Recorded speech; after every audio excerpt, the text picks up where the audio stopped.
क्या मायने निकाले जाएं वीरेंद्र जी। और दूसरा, महाकुंभ आज समाप्त हो गया, आज आधिकारिक तौर पर महाशिवरात्रि के पश्चात अब महाकुंभ का समापन। आप जब ये स्टेटमेंट और महाकुंभ का समापन और 65 करोड़ श्रद्धालुओं के स्नान को जब देखते हैं तो आप किस तरह से कंपेयर करते हैं इन आरोपों के परिप्रेक्ष्य में? देखिए, जो समाज में सियासत है वो अगड़ा पिछड़ा ऊंच नीच इस व्यवस्था को आज भी जिंदा रखे हुए है और उसके अपने फायदे हैं।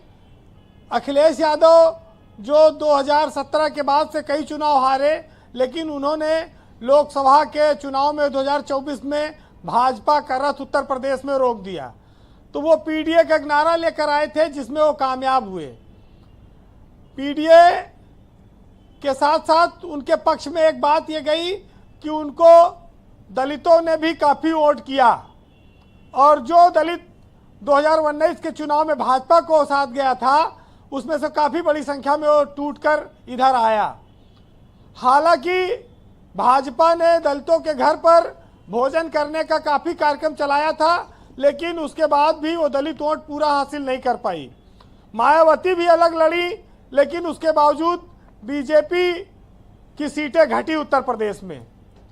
तो आज जो सियासत है वो उसी पर आगे बढ़ रही है और जब से योगी की सरकार आई तब से इस बात को लेकर काफ़ी आरोप लगने लगे कि अगड़ों को ज़्यादा महत्व मिलता है इस सरकार में, पिछड़े और दलित इस सरकार में उपेक्षित हैं।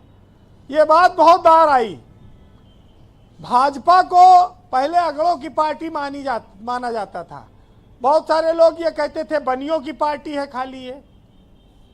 लेकिन ब्रजेश जी, जब दलितों की और ओबीसी की उपेक्षा की बात आती है तो इस दौरान भाजपा में एक आरोप उस पर और लगने शुरू हुए कि अब ये सवर्णों की पार्टी नहीं रह गई, ये तो ओबीसी की पार्टी रह गई है और ये दलितों को ज़्यादा महत्व देती है और पिछड़ों को ज़्यादा महत्व देती है। जो भाजपा के भीतर हैं वो भी बहुत सारे लोग इस बात को मानते हैं। तो भाजपा खुद एक बहुत बड़ा समुच्चय बनकर रह गई है, अगड़ा पिछड़ा दलित सबके वोट प्राप्त करने के चक्कर में, और उस समुच्चय का परिणाम और नुकसान लोकसभा चुनाव में यह हुआ कि उसके सीटें घट गई।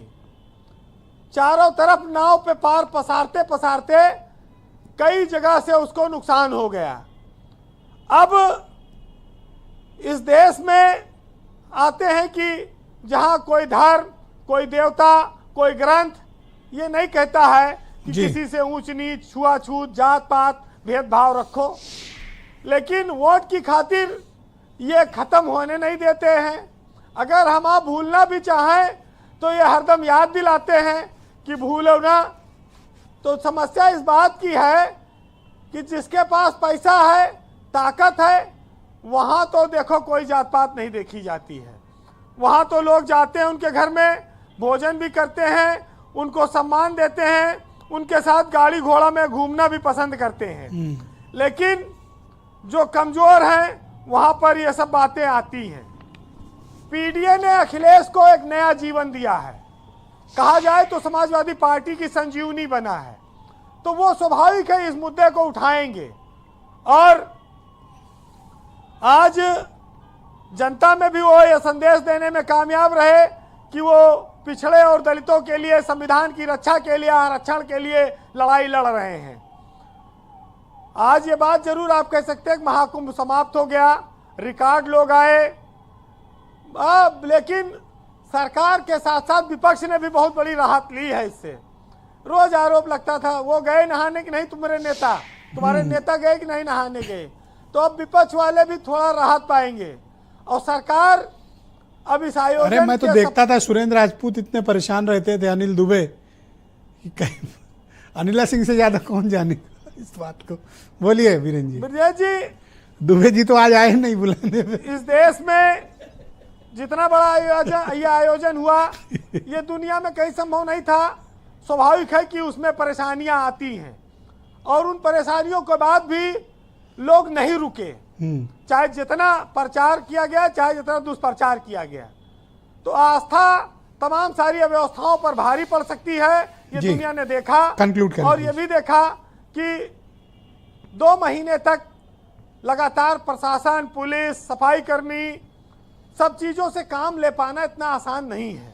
नहीं, मैं तो सफाई कर्मियों का अभिनंदन करता हूं, चरण स्पर्श करता हूं और उन्हें सम्मानित किया जाना चाहिए, जिन्होंने करोड़ों लोगों के जो भी वहाँ पर कूड़ा करकट गंदगी निकली उन्होंने उसे साफ किया और इस स्वच्छ कुंभ को आयोजित कराने में बहुत बड़ा योगदान दिया।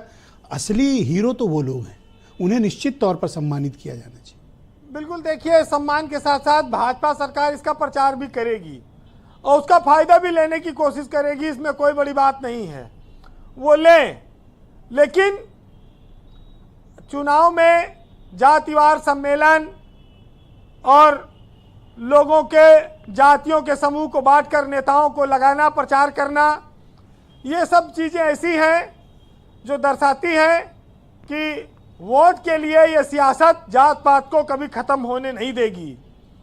और पीडीए ने जो संजीवनी दी है समाजवाद को, उसको अखिलेश यादव भी नहीं छोड़ेंगे। बल्कि वीरेंद्र जी, मैं आपसे एक अनुरोध करूंगा, आज सब लोग सुन रहे हैं, मैं आपसे अनुरोध करूंगा कि शीघ्र अतिशीघ्र आप लखनऊ में एक कार्यक्रम आयोजित करिए और हमारे सफाई कर्मचारी भाई बहनों को आप चैनल की तरफ से सम्मानित करिए। देखिए, ये तो सबसे कमज़ोर लोग हैं। देखिए, इस देश में जो हमारे आदर्श हैं, जो हमारे भगवान हैं राम, उनको वंचितों का राजा कहा गया है, दलितों का राजा कहा गया है, आदिवासियों का राजा कहा गया है। तो जो भगवान की शिक्षा है उसमें भी ये सफाई कर्मी, दलित, कमज़ोर, वंचित, आदिवासी, ये सब शामिल हैं और धार्मिक दृष्टिकोण से भी इनका बहुत महत्व है। तो इनका सम्मान अगर होता है तो अच्छी बात है। हम लोग कोशिश करेंगे कि इसको और आगे बढ़ाएं। आपने इच्छा जताई है, बहुत धन्यवाद आपका वीरेंद्र जी। जी, सरकारों की योजनाओं का जो प्रसार होता है वो बिना भेदभाव के होता है। और अगर आप लाभार्थी देखेंगे, चाहे फ्री राशन लेने वाले हो, चाहे उज्ज्वला योजना हो, चाहे किसान सम्मान निधि हो, तो ये जो लोग ले रहे हैं लाभ, ये जात के आधार पर कोई रोक टोक नहीं है। इस बात को भी समझना होगा। हाँ, कुछ आईएएस, आईपीएस अफसरों की ट्रांसफर पोस्टिंग में तमाम बार लोग सवाल उठाते हैं, लेकिन वो पूरा समाज नहीं है। वो खाली व्यक्तिगत स्वार्थ के लिए सरकार में सेटिंग करके अपना लाभ लेते हैं, वो अपने समाज को कोई लाभ नहीं पहुंचाते हैं।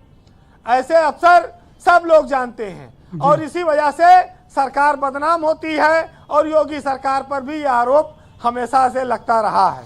जी वीरेंद्र जी, कंक्लूड करें। ब्रजेश जी, हर दौर में ये बात सच रही है और रहेगी, लेकिन आज मैं धूमिल जी की वो रचना फिर से याद दिलाऊंगा और लोग सोचें, इस पर मजबूर हो कि ताकत हमेशा तीसरे के हाथ में रही है, वही खेलेगा जिसके पास सत्ता होगी, जिसके पास चाबी होगी।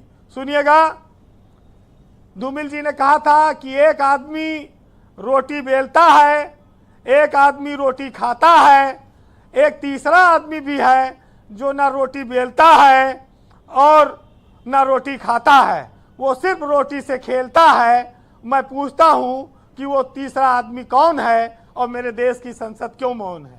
ये तीसरा आदमी के बारे में तो सुरेंद्र राजपूत जी से बेहतर कौन बता पाएगा, वो तीसरा आदमी कौन है।